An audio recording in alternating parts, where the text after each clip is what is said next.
When Ibrahim Traoré seized power in Burkina Faso in 2022, the world watched with mixed emotions: surprise, concern, and curiosity.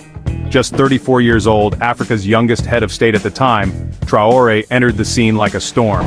And what followed? Well, a series of bold, unexpected, and sometimes shocking decisions that changed the game. Today, we're counting down the top 10 most unexpected decisions by Ibrahim Traoré. Decisions that have surprised his critics, inspired his supporters, and reshaped a nation at war with terror and corruption. Let's get into it. Number 10. Cutting his own salary. While many leaders bump their earnings or enjoy lavish perks, Traoré did the opposite. Shortly after taking office, he slashed his own salary by more than 50%, sending a clear message: this is not about personal gain. It was a symbolic gesture, but it resonated deeply with a population weary of greedy politicians. For a country struggling economically, that move stood out. At number 9.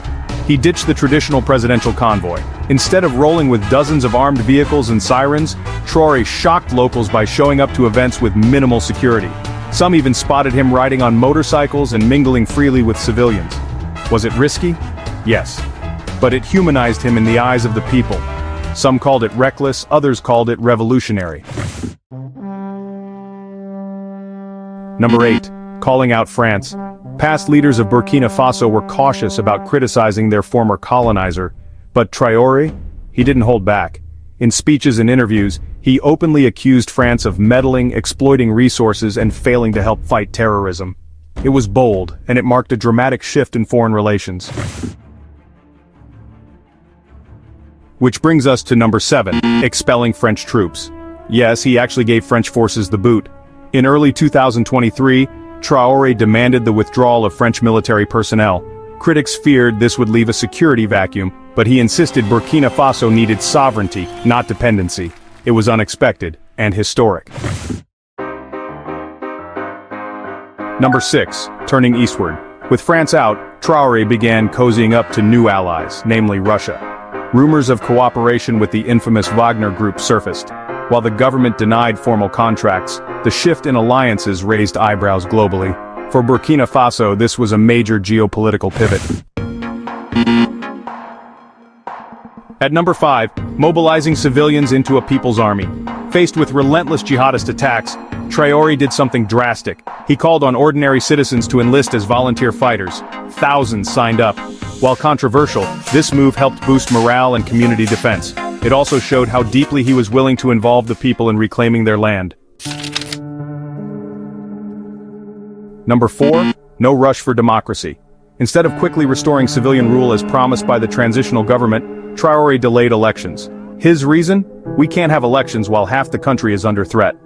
While some condemned the move as undemocratic, others said it was realistic. Peace before politics, he argued. Number 3, a fierce anti-corruption blitz.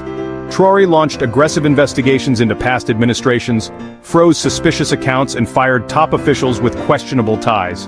Whistleblower hotlines were set up. The message was loud: corruption will not be tolerated. He even said no one is untouchable, not even me.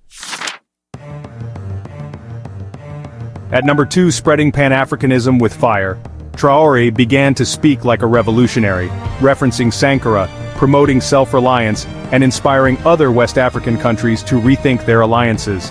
His speeches went viral across Francophone Africa. He wasn't just leading a country anymore, he was sparking a regional awakening.